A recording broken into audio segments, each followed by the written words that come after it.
I was born in Poland just after the peaceful revolution of 1989. Sure, Polish democracy has always been a bit messy, but it was democracy. I didn't know it to be anything else. I always wanted to be a journalist. My parents, also journalists, would occasionally tell me stories about how it was under the communist state, with the relentless propaganda of state media and some odd conversations with censors willing to stop anything remotely critical of the government. But as we joined NATO and the European Union, Poland was hailed as Europe's success story. And always we thought that this would never be my problem ever again. Well, what could possibly go wrong? Before joining this fellowship, I worked as a reporter in Ukraine. By 2019, Ukrainians were so frustrated by their country's leaders' inability to overcome corruption and end war in the East, they decided to make a populist television comedian president.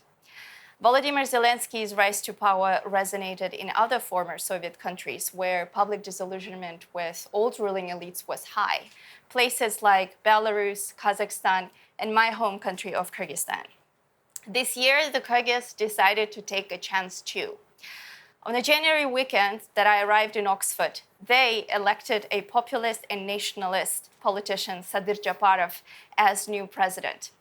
Just 3 months before that, Japarov was serving time in prison for kidnapping. He was freed by crowds of supporters during the protests over the rigged parliamentary elections. There were 2 more times Japarov made it into international headlines. Within 3 months after taking office, he rewrote the constitution, expanding his presidential powers and limiting those of parliament and the government. And in April, amid slow vaccination campaign and vaccine shortages and the looming third wave of the pandemic, the new president advised drinking an extract of a poisonous root to treat COVID-19. By doing so, he joined the club of political leaders like Trump and Bolsonaro, who promoted unproven cures against the coronavirus. Facebook removed that post for misinformation.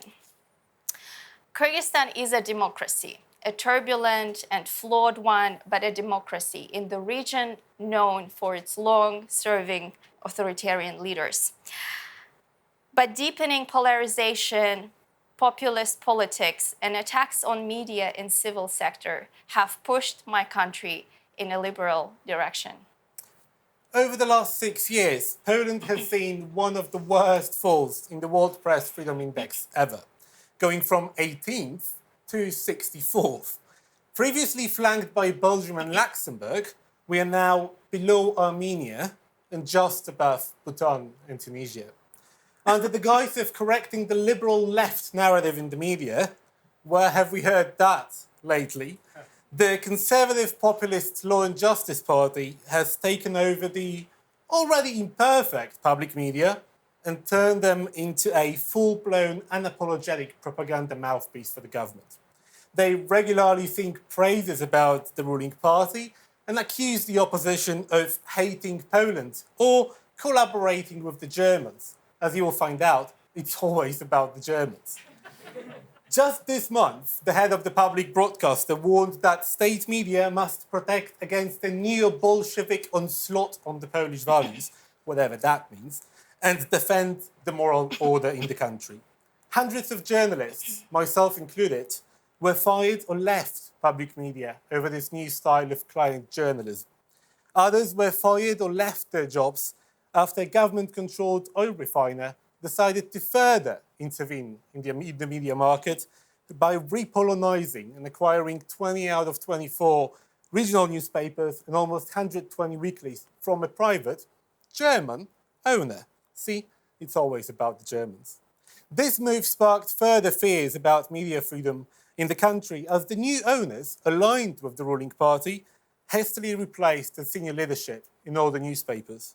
Well, it turned out that it may have been wrong, what my parents were saying, that I would never face similar problems to theirs. By international freedom rankings, Kyrgyzstan is still doing better than any of its neighbors. But as the saying goes, it's no goodness being better than the worst.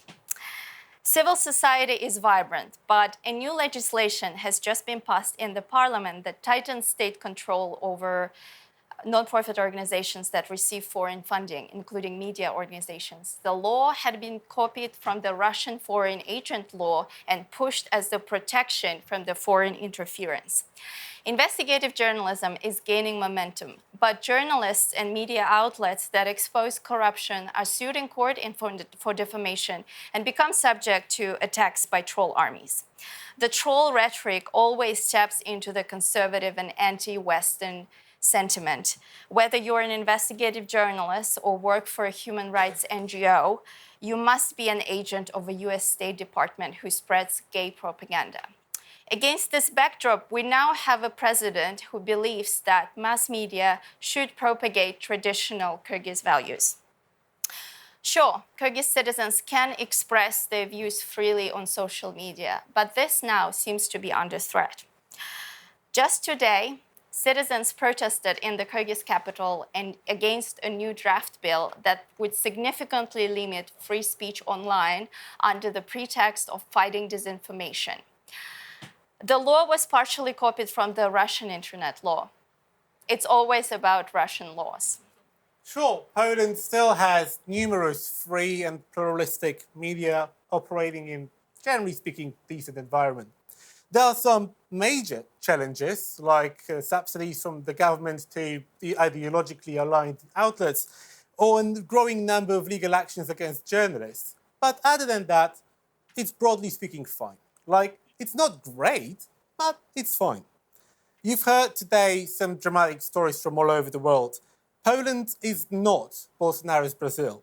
It's not Modi's India. It's not Putin's Russia. Nowhere close. It's not even Orban's Hungary. Not yet. But it is a cautionary tale about media freedom, which can be undermined through a series of seemingly small erosions, small concessions from journalists, or big abuses of political power. Don't think that, oh, this would never happen here just because you have a liberal culture and you have some abstract safeguards. Your media system is only as strong as journalists' individual and collective willingness to call out what's wrong so that society can act early enough to correct this. Believe me, we are learning the hard way. I used to think I knew where the dividing line between authoritarianism and democracy lay. But what this fellowship taught me is that more and more democratically elected leaders borrow from the authoritarian playbook, and journalists often become the first targets. And as autocratic-leaning and illiberal leaders copy each other's worst tactics, we journalists from around the world should learn from each other too. Learn the best strategies, how to fight back.